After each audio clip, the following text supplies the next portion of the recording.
Blah, blah, blah. Hi, and welcome everyone.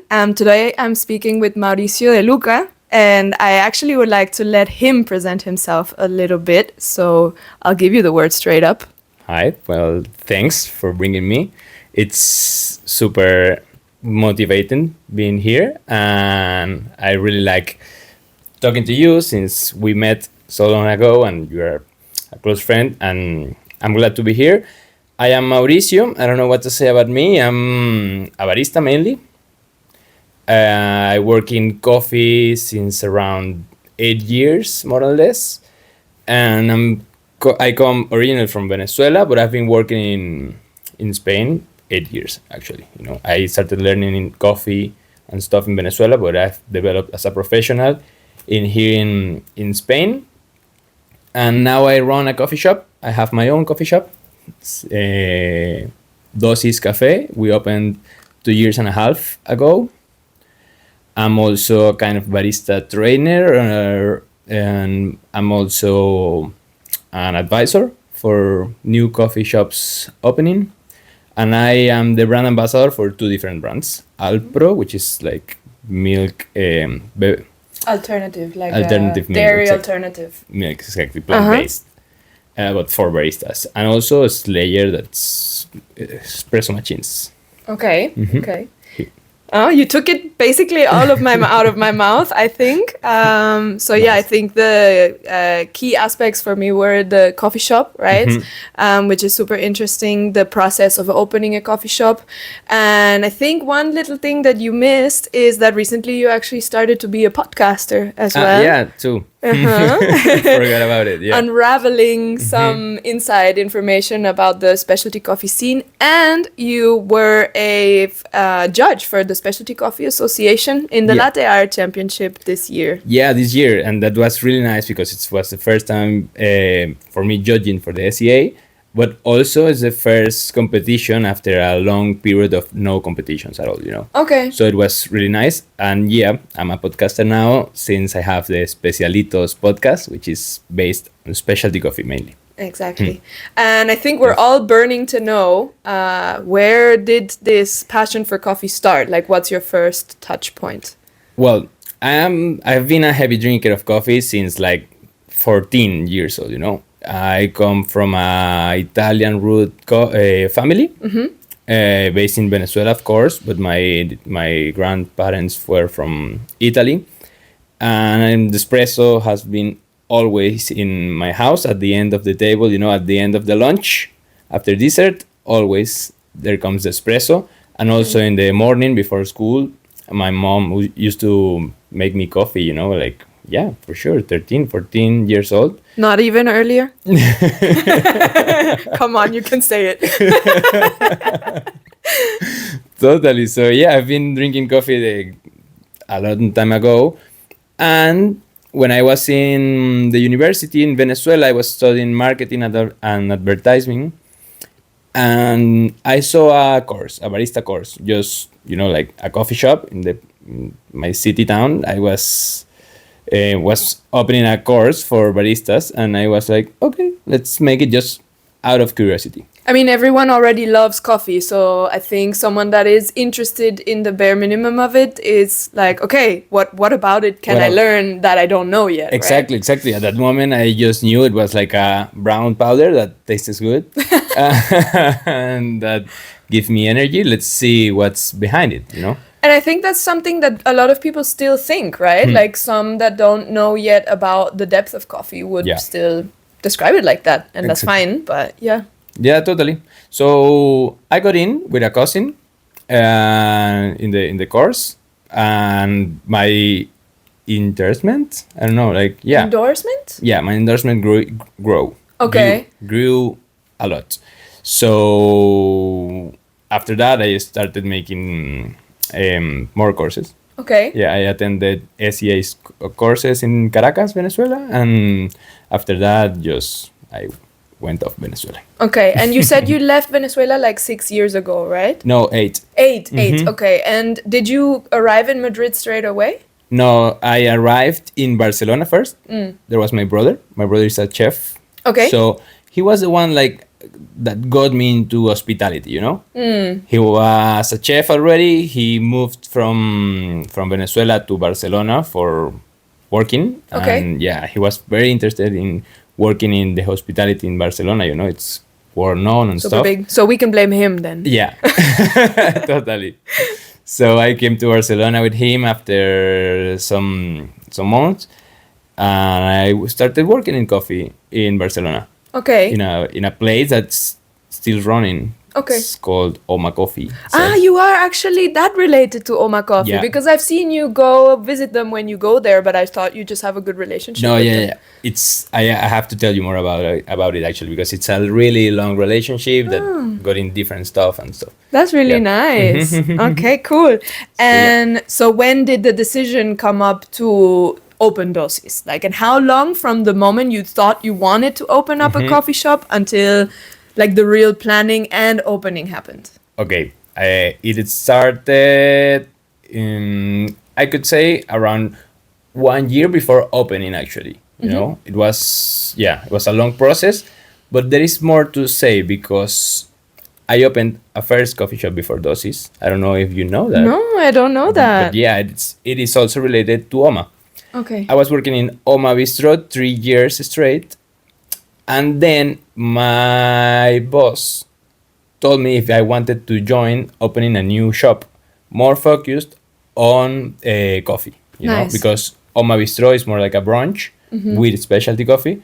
But then my boss was really passionate about coffee, and I was really passionate about coffee, so he told me, let's open a shop that it's based on specialty coffee with different roasters, with different brew methods. They are really nice espresso machine and stuff. And I got in. I took a loan from the bank, and I got, I became a partner of my boss. Okay, that's what I was gonna ask. So you actually were like business associates in that way. Like it wasn't only yours, but like part of the money came from you and part of the money came from Exactly, him. yeah. Okay, nice. Yeah, and I used to run the place. You were like fully responsible, or did you have to check in things with him? and Fully responsible for. My boss was also like in the finance stuff, and but I was like running the place operations. I mean, stuff? Yeah. Okay. Cool. but then COVID.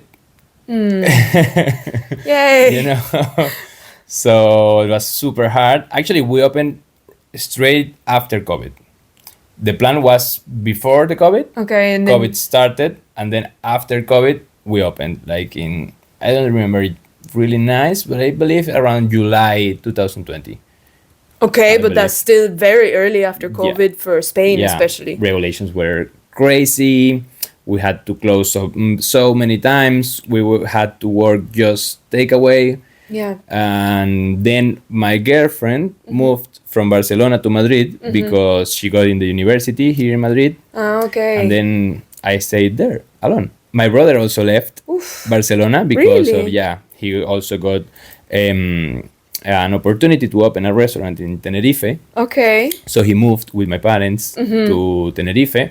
And then I was there in Barcelona alone with this new shop, struggling a bit. Yeah. But the heavy part is that I was alone, you know? Yeah, because So- you come home and you have no one to actually vent with, and I think Exactly. it's even harder when you consider that you couldn't really go out either. You couldn't do many things outside. People were like still feeling weird about meeting new people because you're supposed to stay in your closest circle. Exactly, yeah. Funky times. Okay. Yeah, totally. So I got sick, actually. I got not COVID sick, but Yeah, mentally sick. tired and sad. I understand. It's a tough situation, It especially was. for like a first business, right? Then when you're still learning and trying to make everything work is already hard enough. Exactly. But then with this surrounding circumstances. Yeah, it was so tough. So I talked to my partners. There were two partners. So I told them I cannot run this. You know, it's too much for me. I want to move to Madrid. I want like to look for new opportunities. And they were actually really open to it. They bought my part of the Nice. partnership. Yeah. You know, and I moved. to Oh, Madrid. that's amazing. Yeah. That's a really beautiful like ending to like a struggle, I guess. Actually, yes. And then Yeah. we still have a really good relationship. Every time I come to Barcelona and I have time, I come to Oma, have my brunch there because I love it, and I say hello to everyone. Nice. Cool. And then so you moved, I guess, like the end of 2020 to Madrid, or No, at the April 2021, actually. okay, and Dosis opened in August, right? In August 2022. 22. So more or less like 1 year and a half later. Okay. It was actually fast. Yeah, So, no, if you consider. For me, that was, I thought it was longer, it felt longer. Yeah. Because I came working in another coffee shop, as a barista. But I had the idea in my mind since I moved, since I moved, Yeah. I was like, in Madrid, I'm sure I can do something new. Okay. So I was working in here in another coffee shop. And after 9 months working in that coffee shop, I quit and I started fully devoted to opening Dosis. Okay. And like in a nice way, then like being able to implement what you already learned from opening the other coffee shop. Yeah. And now then even in hindsight, like what would you do different for opening Dosis that you now know that you didn't know at the time? I actually, it helped me a lot, because in Dosis, I don't feel I would change so many things. Actually, I feel I did it. I'm sure I can do better. I did great. I was the best. I'm sure I can do better for sure, But for me, what I did, I think it was good. Cool. It was good with the capacities I had, with the moment I was living, with the money I had, with the partner I got, because I also had a partner for Dosis. Ah, okay. Yeah, because I'm an immigrant. No, some like, money. Why do you want to do this? Where do you have the money for this? Okay, show me someone I can actually trust. No, but that's really how it is, no? It makes it even more difficult than if you were from here and had more contacts, especially. So totally. Yeah, great. That's a good association then. And since then, you've worked with a lot of different roasters in Dosis. Yeah, a lot. It's actually like the main thing about Dosis, It's the value proposal of Dosis is every week you come, you will find different roasters. Yeah. Different beans, of course, but roasted from different people from different countries around Europe mainly. Yeah. I have had roasters from outside Europe also, but it's not the normal. It's normally around Europe. No, but I think it was, Poland is in Europe, but you had Romania as well? Yeah, I have had Romania, I have had Denmark, Finland, USA, Mexico. Wow. Colombia. Cool. Well, the typical, those are more like the typical, I guess, but like still not as much. And how does the process work? Like, how do you contact them? How do you find them? It's funny because it's actually mainly on social media, That's how I discovered most of them. Okay. Also, I'm now at a point that they come to Dosis, which is really stress relieving for me because they find you, but they find us, they send us samples, they send us the offer list and stuff, so it's much easier than the beginning. But mainly social media, mainly also I have a lot of roasters that I know from my career, I have been in coffee for so long, I have been to so many events and stuff, so I have like a list. Yeah, there's the guys that we all know in some way, but at the same time, it's always interesting to find new emerging talents. In the end, you never know if they are doing something different, something funky. Like all of a sudden, they were doing so much fermentations, and that was like a hype for a while. So it's nice to be able to adapt to that. I remember that I went to Dosis a lot more, especially because of that offer, because everyone else had like either the typical roasters from Madrid or like some specific roaster from the outside that they were like praising, okay, we are the ones that have this. But I think it made it more interesting, especially as a barista or someone that is more... Totally. Yeah, and I think the market today in Spain, but I'd say Madrid mainly, it's crowded and it's growing a lot in specialty coffees, but then you find a lot what you just said. like we have this roaster and we are devoted to this roaster because we believe in his brand, which is in its brand, which is totally perfect.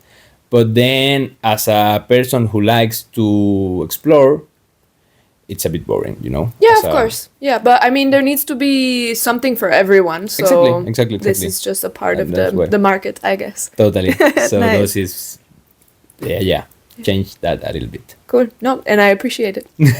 Thanks. Recently, you actually went to Venezuela, I think mostly for like holidays and to Yeah. like reconnect with La Tierrita un poquito. But you had the opportunity to go visit fincas. Yeah. And actually beef, I think it's for the first time that you went to the origins, right? Yeah. Like in general. Yeah, totally. It's actually, well, I came from origin, Yeah. but as I just told you, I came without any kind of expertise. You know, I learned there, I did my courses there, the first ones, and then moved. So I didn't went to any farms, any kind of, you know, specific specialty coffee producer. So it was my first time, and it was great. Yeah. And it was a lot of mixed feelings because it was 8 years that I haven't gone to my country, and then 8 years of expertise in specialty coffee, and it's my first time getting in touch with real trees, real producers, real fermentations, real processes. Yeah. It was dope. And beautiful because you already had, I don't know if all of the contacts, but with Café y Ciencia, you already were in contact before, and they had come to Madrid. So it's like not returning the favor, but being able to go and see where they come from something they already showed you. Yeah. No? Yeah, totally. Okay. It was, they came, we tried their coffees, we were completely blew away because coffees were great. We really enjoyed those coffees. And then we could go there and see how they do it. And it was like, whoa.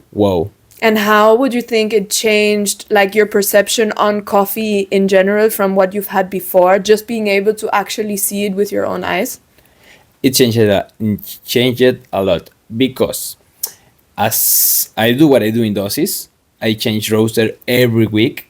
Sometimes we have 2 different roasters every week, and normally we have 4 roasters brewing at the same time. It's crazy. It's a lot of coffee, and you start seeing coffees like you see beers in a market, you know, in a supermarket. It's like, oh, this one has fermentation, this one no, this one's from Salvador, from Colombia. I don't really like what they do in this finca. You know, it's like a product. It is a product. More like a Exactly, like a super huge catalog of coffees. Losing its magic. Exactly. A bit. A bit. Or I think you lose like the grounded. I don't know how to say that. I always say to people that have no clue or that like don't really know about coffee, I'm like, you're gonna think I'm super posh, you know, because for most of industrial coffee, I'm already like, I'm sorry, but like, it's not. I don't mean to be mean, but I can't drink it. I can't drink it. Yeah. And it's already within specialty coffee that I'm getting to a point where I'm like, no, this is not nice, you know? And if you're just starting out, everything is nice, but it's just like with wine, if you're becoming a sommelier or if you're cooking, then you will notice if the eggs have something more special or if the sauce has like more time cooking or whatever it may be. And this is the same that happens in coffee. Totally. Yeah. So I was at that point. But then I visited 4 fincas in Venezuela, and I was like, I'm a dumb ass. Because there is... You ignorant man! Totally. There is so much work behind it. And of course, we always talk about it. And specialty coffee is that. It's respecting the chain and adding value to producers and stuff. But when you go there and you see like the infrastructure they have there, how many people make a living from it, you know, it's impressive. It's impressive. It's a huge organization for selling coffee at €5 the kilo, you know. It's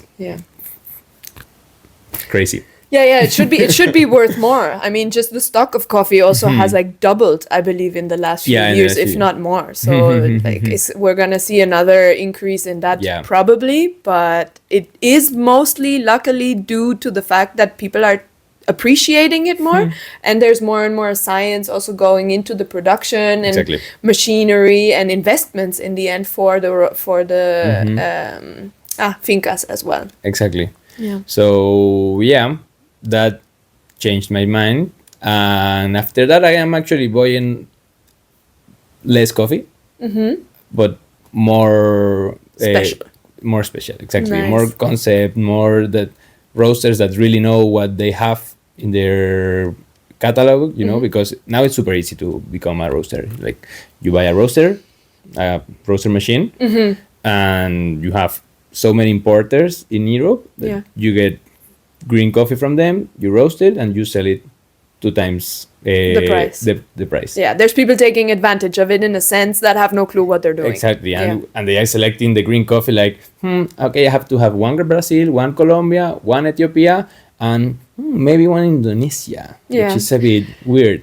But they don't know what the farm is, what, you know. The message behind it, no? Exactly. The storyline in real.